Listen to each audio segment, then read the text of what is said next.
सूरज पश्चिम से निकल सकता है, लेकिन चंद्रशेखर आजाद ना रुक सकता है, ना झुक सकता है, ना बिक सकता है। वो नोट नहीं बना जो आपके भाई का जमीर खरीद ले।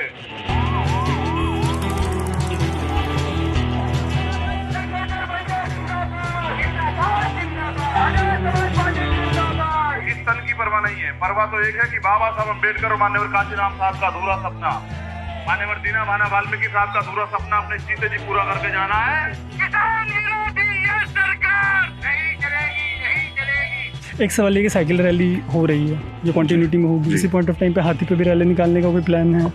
कहाँ पे? हाथी पे नहीं है, ये तो परसों अत्याचार अधिनियम में आ जाएगा और मैं क्यों निकालने लगा।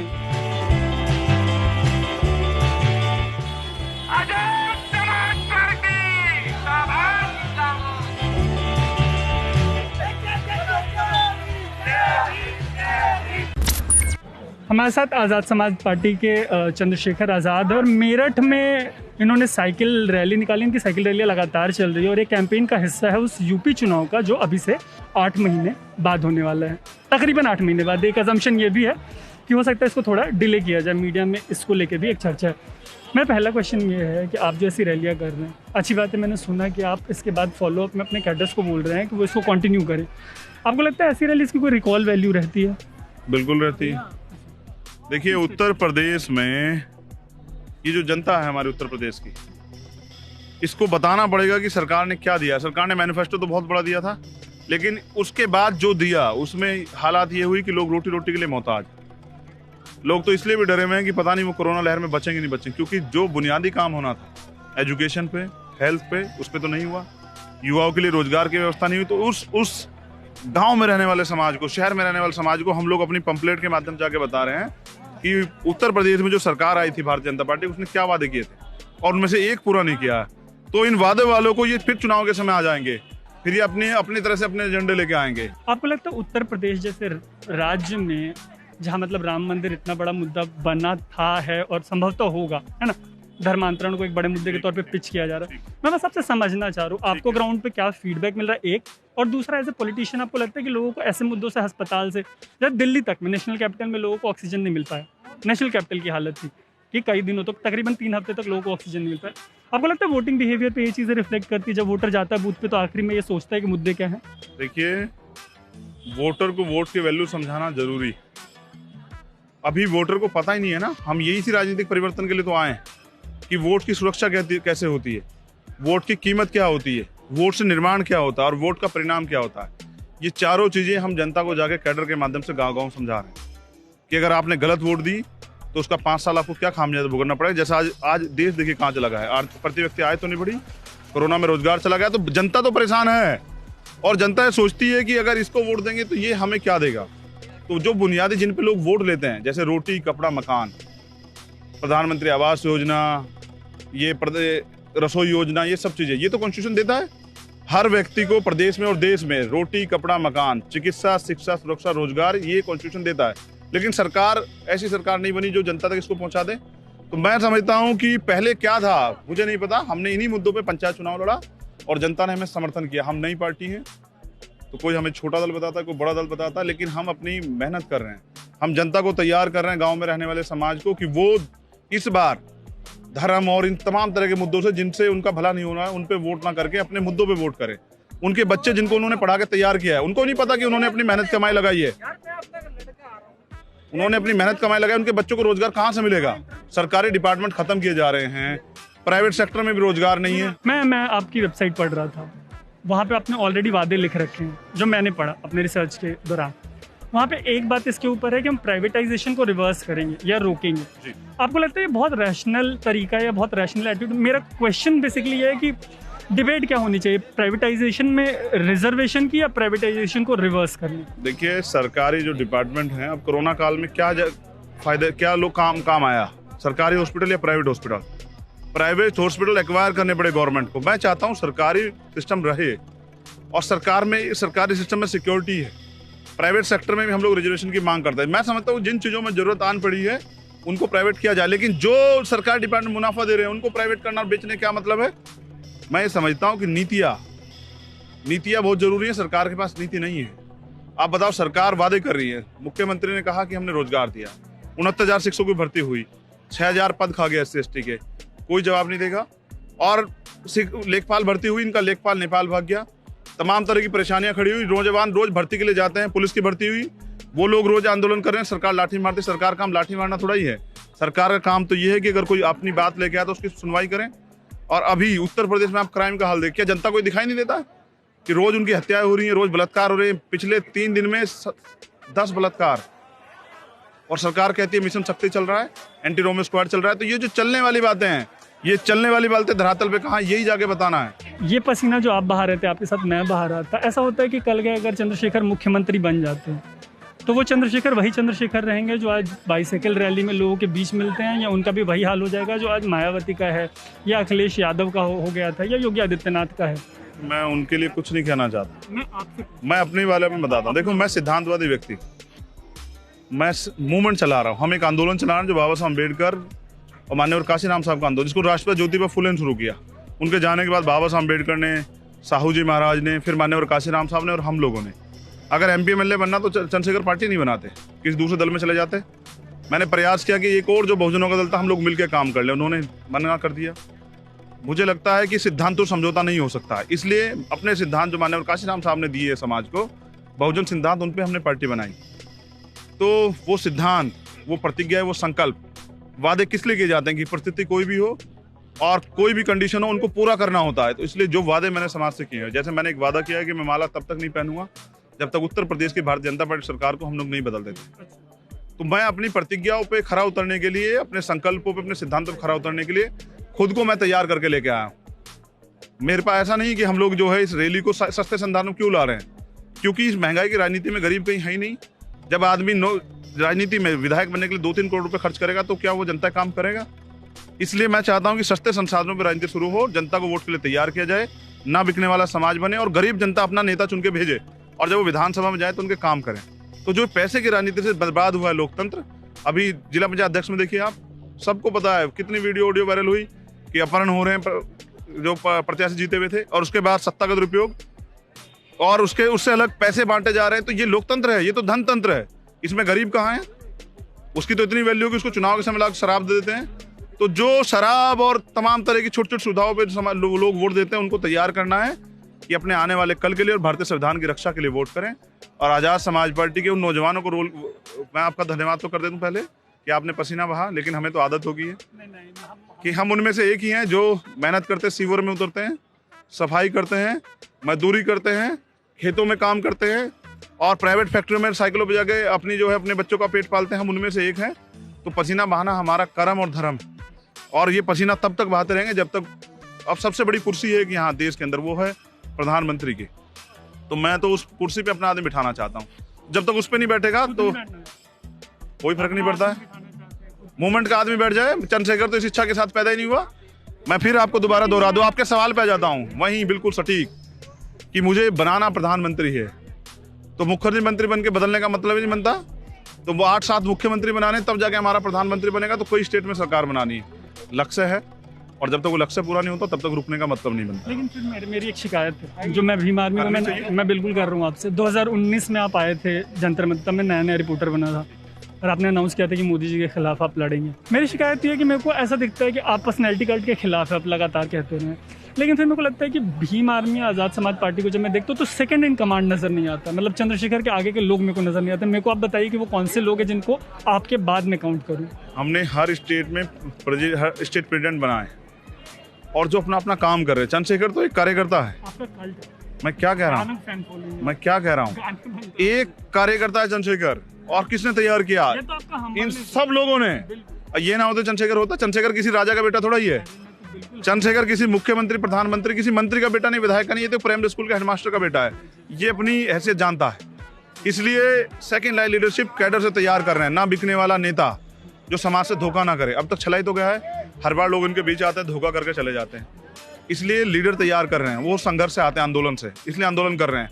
जो हमारे पास और दलों से भी लोग चल के आए ना, वो भी अब साइकिल चला पसीना बहा रहे हैं। तो हम लड़ाई लड़ रहे हैं। साइकिल क्यों चलवा रहे हैं? आपको लगता है कंफ्यूजिंग मैसेज जाएगा कि मतलब अखिलेश यादव को कहीं वोट मिल जाए या उनका वोट आपको मिल जाए? नहीं, कोई कंफ्यूजन नहीं जाएगा। ये तो साइकिल यात्रा हमारे पिता, हमारे गुरु मान्यवर काशीराम साहब ने शुरू करी, 4200 किलोमीटर की साइकिल यात्रा चलाई। हम तो उनको आदर्श मानते हैं ना नेता, उनके हिसाब साइकिल चला रहे हैं। बड़ी बात ये है, कोई कंफ्यूजन नहीं है। आपका इलेक्शन सिंबल हेलीकॉप्टर था। नहीं, वो तो चुनाव आयोग ने दिया। ऑटो दिया, ऑटो दिया। यूपी में भी जब एक चुनाव हुआ वो ऑटो मिला। अब हम प्रयास कर रहे हैं कि एक स्थायी चुनाव चिन्ह मिल जाए चुनाव के समय। नहीं, साइकिल तो किसी और का है। लेकिन मैं बताता हूँ, देखिए, एक तो हमारे कार्यकर्ता सुरक्षित है क्योंकि बहुत भीड़ है, आपने देखा। दूसरी बात ये है कि हाँ, पर पोल्यूशन नहीं बढ़ेगा। तीसरी, देखो, आम आदमी को परेशानी नहीं होती, उनसे तो वोट लेना है, उनको तो तैयार करना है। और सबसे जरूरी बात, सस्ता संसाधन है। पंचर लग जाएगा, 10 रुपए में लग जाएगा। और अगर कुछ भी हो जाए तो एक गरीब कार्यकर्ता भी मेहनत करके खरीद सकता है। और सस्ती राजनीति होगी तो युवाओं को और गरीबों को मौका मिलेगा। इस अमीरों की राजनीति में गरीब सिर्फ वोटर है, और मैं गरीबों को नेता बनाना चाहता हूँ। मैं खुद एक गरीब परिवार से आता हूँ। चप्पलों के सहारे सड़क से संसद का सफर तय करेंगे। ये लिबास देख लीजिएगा, बने या ना बने, और अगर ऐसे भी जाएंगे तो इसी लिबास में जाएंगे। यही पर्सनैलिटी है और यही है, और ये ताकत दी है समाज ने, इनसे धोखा नहीं होने देंगे। तो तैयार कर रहे हैं, हर स्टेट में यूनिट तैयार कर रहे हैं, लीडर्स तैयार किए हैं। आज हर जिले में भीम आर्मी आजाद समाज पार्टी के लीडर हैं। ऐसे लीडर हैं जिनके कहने में प्रशासन जो है गलत कर जो कार्रवाई हो रही थी उसको रोक देता है। दुख इस बात का है कि सरकारें जो भी आई उन्होंने दलित को सिर्फ वोटर समझा, मुसलमान को सिर्फ वोटर समझा, पिछड़ों को सिर्फ वोटर समझा। उनको धर्म की घुटिया तो पिलाई, उनके अधिकारों की बात पे वो चुप हो जाते हैं। इससे कोई समाज का जो है ना आर्थिक परिवर्तन नहीं हो सकता। इसको ले कैसे जाएंगे, इन बातों से इसको आगे कैसे ले जाएंगे? प्रैक्टिकल इंप्लीमेंटेशन में आप वो क्या करेंगे जो उनसे अलग होगा? ये लोकतंत्र है, यहाँ हथियारों से लड़ाई नहीं लड़ी जाती। यहाँ वोट की ताकत से जो है ना राजा तय होता है। आपका प्राइम मिनिस्टर और मुख्यमंत्री बनता। जब कानून बनाने की ताकत हमारे पास आएंगे तो हम नीतियां बनाएंगे। ऐसे कानून बनाएंगे जिससे गरीबों का आर्थिक सशक्तिकरण हो। जैसे 2-3 सिंपल चीजें बताता हूँ। जैसे हम एजुकेशन को हम सबके लिए समान शिक्षा लागू करेंगे। जैसे मुख्यमंत्री का बेटा हो या एक किसान मजदूर का बेटा, वो प्राइमरी सरकारी स्कूल में पढ़ेगा, या प्राइवेट स्कूल में भी अगर पढ़ेगा तो सिलेबस एक होगा। गैर बराबरी नहीं होनी चाहिए। जैसे जो भूमिहीन लोग उनको जो है उनको जमीन दी जाएगी। जो बेरोजगार लोग हैं उनको भत्ता, या उन बेरोजगार लोगों को सरकारी या वो लगा के इंडस्ट्री लगा के उनको रोजगार दिया जाएगा। महिलाओं को घर पे रोजगार दिया जाएगा। बहनों को पढ़ने की आजादी दी जाएगी। एक सुशासन वाला माहौल दिया जाएगा। प्रयास करेंगे अच्छा काम करें। देखना है डर कितना बाजुए कातिल में।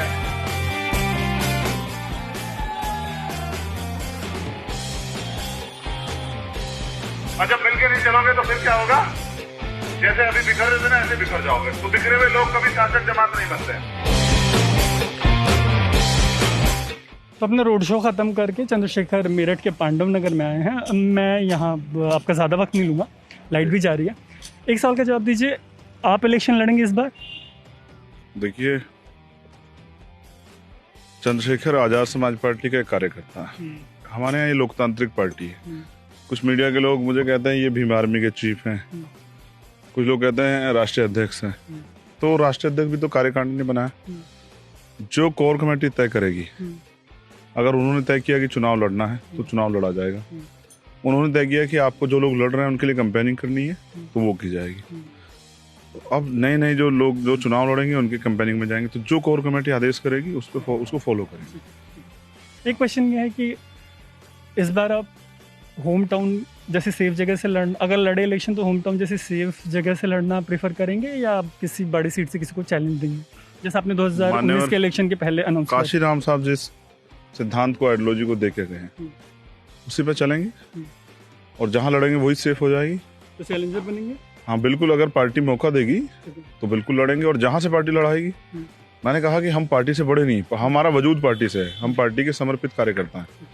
पार्टी जिस ओहदे पे रखेगी उसी पर रहेंगे। लड़ाएगी लड़ाएंगे, लड़ेंगे नहीं लड़ाएगी नहीं लड़ेंगे। जहाँ से लड़ाएगी वहाँ लड़ेंगे। और पार्टी ने कहा कि चैलेंज के तौर पे लड़ना तो वहीं जाके लड़ेंगे, चाहे फिर योगी जी के खिलाफ क्यों ना लड़ना पड़े। तो जहाँ भी लड़ाएगी पार्टी वहीं लड़ेंगे। ऐसी पॉसिबिलिटी बन सकती है कि कुछ भी हो सकता है। ठीक है, ये राजनीति है, पूरी संभावना है। बाकी हमारे नेताओं का जो है, हमारी कोर कमेटी का आदेश, जो सीनियर लोगों की, तो वो जो आदेश करेंगे उसको मानेंगे। अलायंस आपके पार्टी का एकदम पर्सनल डिसीजन है, और बार बार मतलब आपको इसके लिए पोक किया जाता है। जर्नलिस्ट रिपीटेडली सवाल पूछते रहते हैं आपसे। इलेक्शन में बहुत टाइम है, फिर भी कोई हिंट ड्रॉप करना चाहेंगे, एक छोटा सा कि किधर कैसे किसके साथ अलायंस हो, छोटा मोटा सा? मुझे जो आदेश मिलेगा ना, मैं उतना ही कह सकता हूँ।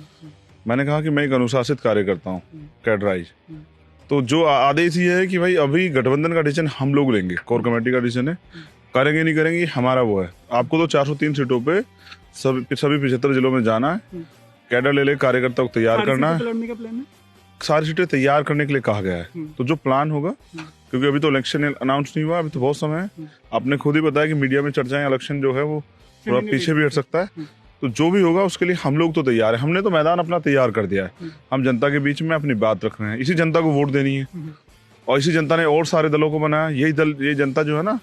लेकिन मैं समझता हूँ जितना समर्थन आजाद समाज पार्टी को, आपने आज का रोड शो भी देखा और किस गर्मी में रोड शो था। उसके अलावा जितनी कम समय में, जिस दिन हमने 15 मार्च 2020 को पार्टी बनाई और 1-1.25 साल में जितना आजाद समाज पार्टी को पहचान हुई, लोग पार्टी का नाम भी नहीं जानते, लेकिन यहाँ लोगों के दिलों में आजाद समाज पार्टी काम कर रही है।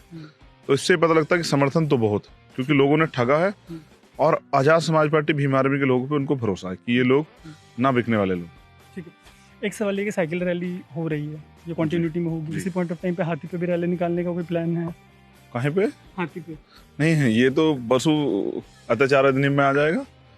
और मैं क्यों निकालने लगा? पशु अत्याचार अधिनियम में अगर आप तरीके से, मतलब सॉरी आप लॉयर हैं, आप बेटर बताएंगे। मैं आपको वही बता रहा हूँ। फिगरेटिवली पूछ रहा। देखिए मैं क्यों आपको उसमें कह शब्द से मीन नहीं कर रहा मैं, मतलब पॉलिटिकल। मैं क्या कह रहा हूँ, मुझे बहुत महंगा है हाथी, आपको पता है? हाथी खरीदना या किराए पे लेना या हाथी को के ऊपर बैठना इतना आसान थोड़ा ही। तो उधर कुछ मतलब अब पॉसिबिलिटी बची? मैं सीधा कोई सवाल नहीं करूंगा, आप बहुत इरिटेट हो चुके होंगे इस पर्टिकुलर सवाल का जवाब देते। किस चीज की? जो अक्सर मतलब आप बोलते रहे कि आप आउटरीच करते रहे हैं मायावती को भी। मैं तो भविष्य में भी, और मैं तो मुझे विश्वास है कि जिस तरह से आजाद समाज पार्टी में लोग ज्वाइन हो रहे हैं भी, चाहे बहुजन समाज पार्टी जुड़े लोग हैं किसी और पार्टी से, तो मुझे लगता है कि हमारे काम से जो लोग काम करना चाहते हैं तैयार हो जाएंगे। निराश हैं, परेशान है, मूवमेंट काम को आगे बढ़ाना चाहते हैं सैद्धांतिक रूप से, 15 बनाम 85 इस मूवमेंट को आगे बढ़ाना चाहते हैं, कमजोर वर्ग के लोगों के हाथों में सत्ता चाहते हैं, तो वो लोग ज्यादा जल्दी बड़े पैमाने पर। ये देखिए, ये समय होता है, हर चीज का एक समय होता है। मैं इसका उदाहरण स्पेशली अपने कैडर को क्रिकेट से देता हूँ। एक समय था हम सौरव गांगुली के नाम से जाने जाते थे क्रिकेट में, भारत के लोग, फिर सचिन तेंदुलकर जी, फिर महेंद्र सिंह धोनी जी, फिर विराट कोहली जी, तो तमाम लोग समय समय पे लोग आते रहे और अपने कार्य से अपनी पहचान बनाते रहे। मतलब आप इस तरफ इशारा कर रहे हैं कि 22 के बाद जो मतलब धोनी या विराट कोहली है वो चंद्रशेखर होंगे? नहीं, मैं तो चंद्रशेखर ही रहूंगा। मैं विराट कोहली और धोनी क्यों बनने लगा? नहीं, मैं सिर्फ दलित पॉलिटिक्स पे काम नहीं करता हूँ। हाँ बिल्कुल, बहुजन पॉलिटिक्स, दलित नेता तो मीडिया बनाती। नहीं, फिर मैं बोल रहा हूँ बहुजन राजनीति। हाँ, बहुजन राजनीति का मैं एक ऐसा कार्यकर्ता हूँ जो आज भी जितनी हिम्मत से काम कर रहा है, उतनी हिम्मत से आने वाले 20-25 साल तक आपको ऐसे सड़क पे काम करता दिखाई देगा कि हाँ, ये हमारे आंदोलन का पहला चरण है, साइकिल यात्रा। इसके बाद और आंदोलन होंगे, हर महीने कुछ ना कुछ नया। हमारी नुक्कड़ मीटिंगें चलेंगी, हमारी विधानसभा मीटिंगें होंगी, हमारी पैदल यात्रा शुरू होगी, हमारी रथ यात्रा शुरू होगी, सब चलता रहेगा। तो ये मैंने किसी को नहीं बताया, मैं आपके चैनल के माध्यम से बता रहा हूँ। सब होगा। 8 महीने आराम नहीं करेंगे, ठीक है? ना खुद करेंगे, ना कार्यकर्ताओं को करने देंगे, और ना ही सरकार को, तानाशाही सरकार को चैन से सोने देंगे। ये वाली रथ यात्रा, वो वाली रथ यात्रा, अब कौन सी रथ यात्रा है कि आपके सामने होगी? तो ये इन्होंने बहुत मेहनत की। मैं ऐसे साथियों का जो मेहनत करते हैं उनका धन्यवाद करता हूँ, क्योंकि ये बिल्कुल मेरे जैसे मेहनती। तो मैं अब इसको क्लोज कर रहा हूँ क्योंकि लाइट बिल्कुल नहीं है। Thank you so much. आप देख रहे हैं अनकट, मेरा नाम है तरुण।